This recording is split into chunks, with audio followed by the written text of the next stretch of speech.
Olá, amigas e amigos, estamos começando mais um programa Saúde e Companhia. Esse programa é apresentado por mim, Renato Silva, professor da Faculdade de Medicina e chefe da Unidade de Transplante de Fígado do Hospital de Base. E também pelo professor Domingo Marculino Braille. O professor Braille, como vocês já sabem, é professor emérito da Unicamp e da FAMERP. E esse programa chama-se Saúde e Companhia, porque nós sempre temos aqui na bancada alguém com vasta experiência em tua área, que vai trazer informações para você cuidar melhor da sua saúde e da sua família. Hoje nós temos aqui um jovem casal cirurgião, Yuri Boteon. Yuri nasceu perto de Sorocaba, Santa Maria da Serra. Santa Maria da Serra. Né? Fez sua graduação lá, depois fez a sua residência na Unicamp e depois foi para a Inglaterra, isso nós vamos falar, onde ele fez o seu PhD. E Amanda Pinter, ela tem um nome grande, eu vou ler. Amanda Pinter de Carvalheiro da Silva Boteon. É uma cirurgiã que fez sua graduação em Botucatu, fez residência na Unicamp e depois também foi para a Inglaterra, para o Queen Elizabeth Hospital da Birmingham University. Onde é que vocês se conheceram?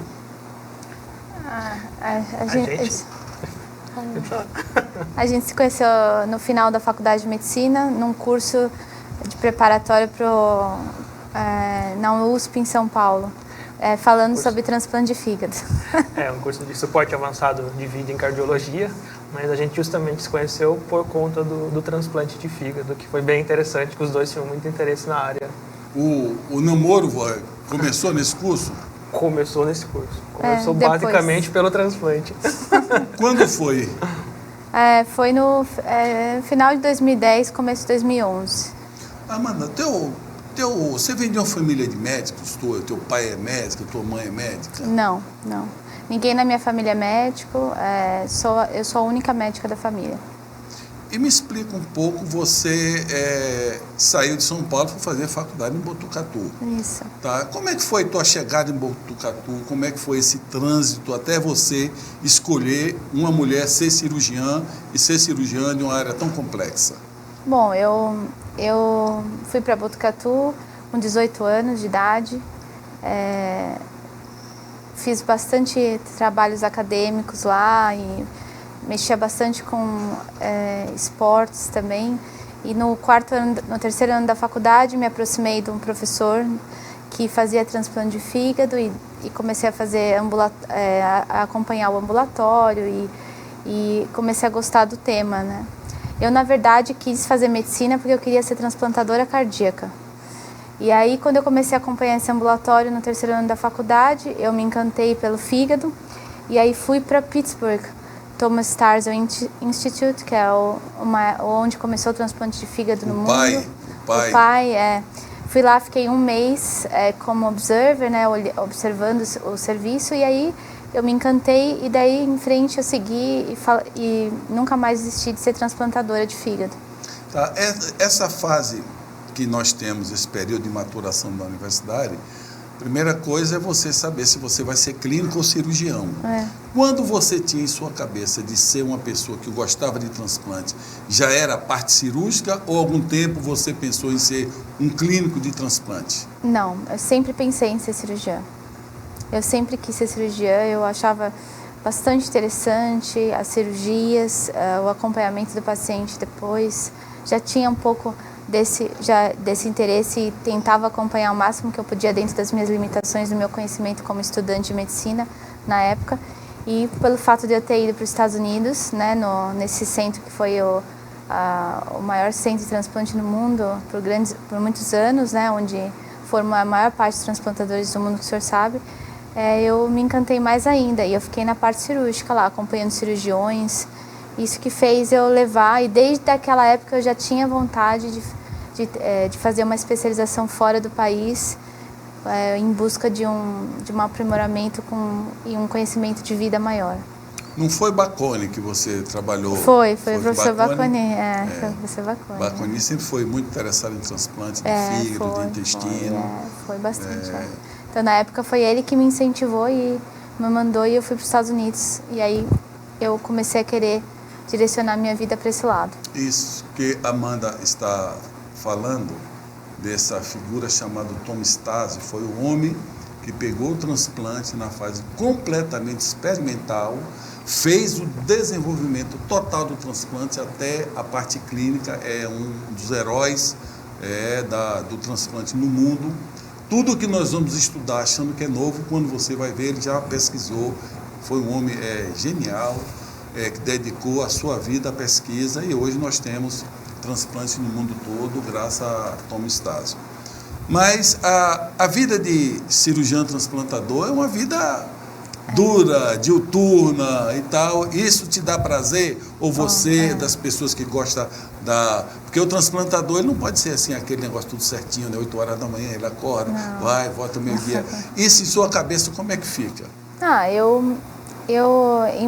Lá na minha residência de gastrocirurgia na Unicamp, eu já tive bastante essa experiência, né, do que seria a vida de uma transplantadora de fígado, porque eu fazia parte do serviço atuante, mas em Birmingham consegui ter uma visão bem grande, porque eu atuava como um membro da equipe, né, e assim, é uma vida cansativa, é uma vida que demanda um esforço pessoal e profissional muito grande, mas eu amo isso, eu sou apaixonada pelo que eu faço. E eu acho que o reconhecimento pessoal com os pacientes, eu me sinto muito, muito bem, muito feliz de fazer o que eu faço. E não faria outra coisa, de maneira nenhuma. Bem, agora eu vou perguntar a Yuri, né? Eles são casados, atuam na mesma área, se ele também tem esse sentimento de que o transplante é esta mola que move as pessoas. Mas ele vai responder no próximo bloco, que agora nós vamos para um pequeno intervalo. Por favor, não mude de canal.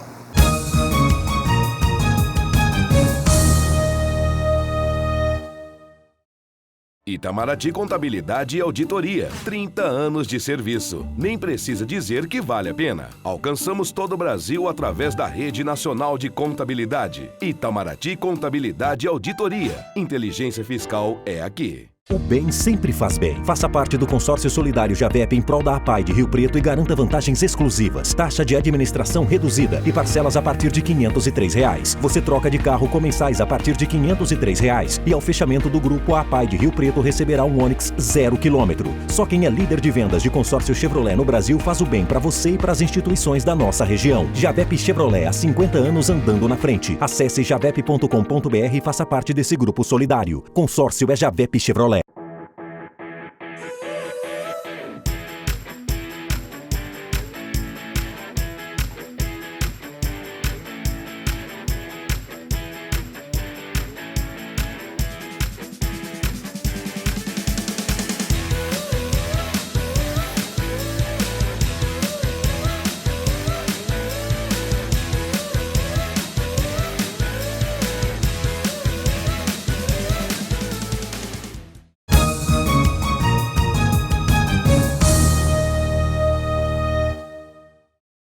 Olá, amigas e amigos, estamos voltando com o segundo bloco do programa Saúde e Companhia, entrevistando esse jovem casal que acabou de chegar de sua formação na Inglaterra. O Yuri, você tem na tua família médico, o que é que te estimulou a ser médico? Isso vem de pai para filho? Certo, professor. Primeiro eu gostaria de agradecer a oportunidade de estar aqui conversando com o senhor. E sim, meu pai é médico, ele é ortopedista, na verdade, então é uma outra especialidade, mas assim, era um interior, né, uma cidade pequena que a gente cresceu. Qual a cidade? São Pedro. Então é uma cidade bastante pequena e é aquele médico de família, né, aquela medicina que a gente tem de realmente fazer não só ortopedia como especialista, mas está realmente atendendo toda a população, atendendo desde pressão alta, fazendo realmente a saúde básica. Então esse foi um modelo que eu tive muito daquele médico tradicional, e era um sistema no interior principalmente, onde a medicina era muito voltada para o paciente, era realmente, a gente atendia o SUS voltado para o paciente, e era muito do que eu tinha, esse contato, esse cuidado com o paciente. Então acho que esse foi um pouco bem do modelo que eu tive, e foi por isso que eu escolhi a medicina, realmente. E esse é o modelo que nós não podemos perder, não é? Quando eu acabei minha residência, já falei aqui inúmeras vezes, eu assumi uma cidade de 20 mil habitantes, eu e a doutora Rita. E você fica impressionado como você consegue resolver 80% a 90% dos problemas básicos de saúde. Essa medicina nós precisamos. A alta complexidade vai para um número pequeno de pessoas. Mas você pensou em ser ortopedista? Professor, na verdade, ortopedia nunca foi a minha prioridade. Acho que quando eu comecei na faculdade, realmente assim, eu acabei me direcionando já no segundo ano, logo que eu entrei em contato com o transplante de fígado. A gente tem a professora Ilka Boyn, e ela foi sempre um grande modelo para mim, e sempre aquilo, desde o primeiro ano, a gente tem um trabalho de iniciação científica que a gente tem desde o primeiro ano, no final do primeiro ano tem contato, e a gente tem a oportunidade de fazer pesquisa, e essa é uma coisa, acho, muito importante que a universidade oferece. E desde esse primeiro momento, no primeiro ano, eu me aproximei da doutora Ilka, do transplante, e assim foram, na verdade, todos os 6 anos da faculdade com ela, envolvido com o transplante. Então, assim, basicamente, desde o final do primeiro ano, sempre foi o transplante. Era isso que era o que eu queria. Ilka de Fátima Santana Ferreira Boim. Você tem ideia quanto eu devo a essa mulher? Minha amiga, minha irmã. Quando eu mudei da Bahia para morar em Campinas, eu tinha que ter um avalista do imóvel. Naquela época, para você ser um avalista, para você alugar um imóvel, alguém tinha que ter um imóvel e colocar à disposição. Isso era que era. Hoje você chega no banco, faz um seguro. E ela não me conhecia, e eu olhei para ela e pedi, ela disse que ficou 15 dias sem dormir, claro, né? Mas ela foi a pessoa, se eu não consigo essa pessoa, eu teria que votar, porque eu não conhecia ninguém. Ela, além de ser uma grande pesquisadora, é uma mulher de um coração fantástico, é uma amizade que nós temos de muitos anos. Agora, Yuri, na tua graduação e na tua residência, quer dizer, quando você conheceu a cirurgia, você já conheceu o transplante e aí ficou?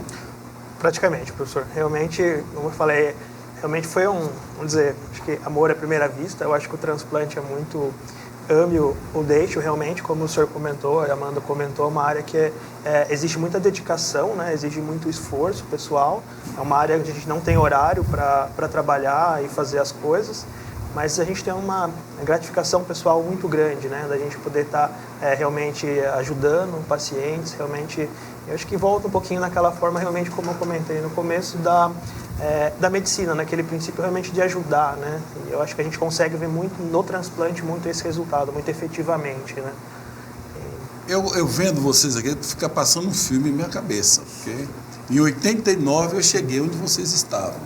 Eu, Rita e 2 filhos. Né? Vocês chegaram lá sem filhos. Como é que foi a adaptação na Inglaterra?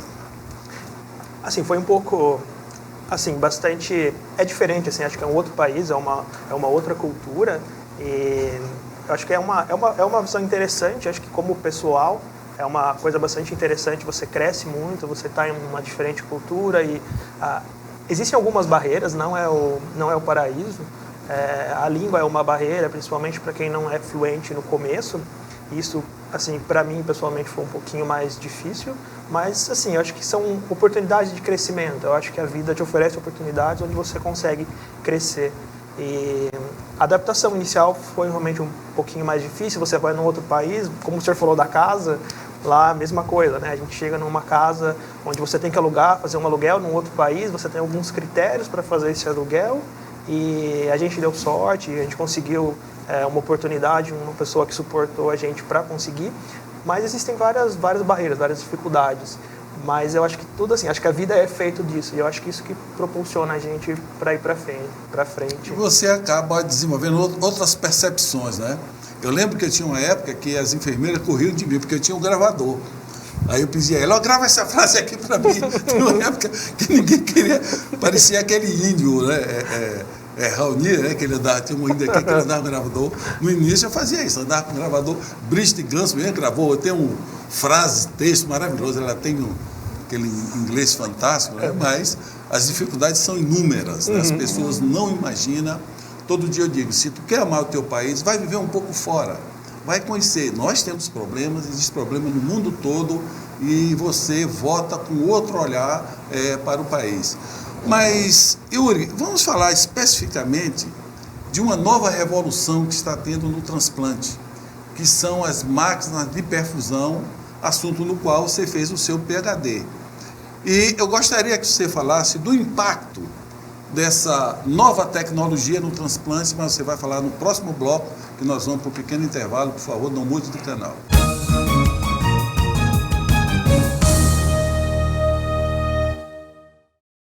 Seja sócio contribuinte da APAI. Ela precisa muito de sua ajuda. Colabore. Ligue 2136-1200.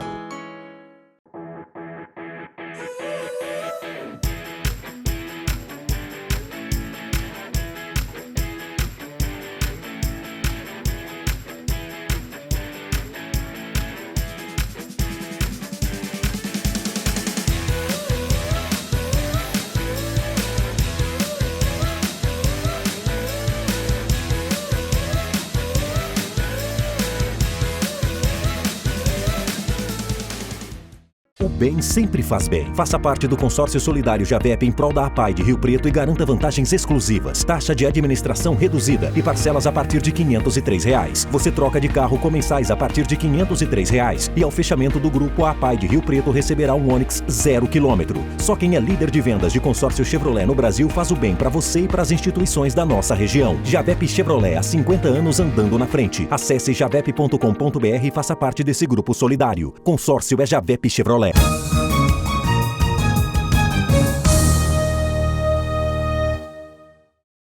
Olá, amigas e amigos, estamos voltando com o último bloco do programa Saúde e Companhia. Hoje com a presença do Dr. Yuri Boteon e a doutora Amanda Pinter de Carvalheiro da Silva Boteon. Acertei? Quase. Nós estávamos falando aqui, você que está nos assistindo, existem momentos, essa carreira nossa de transplantador, nós que trabalhamos no limbo da vida e da morte.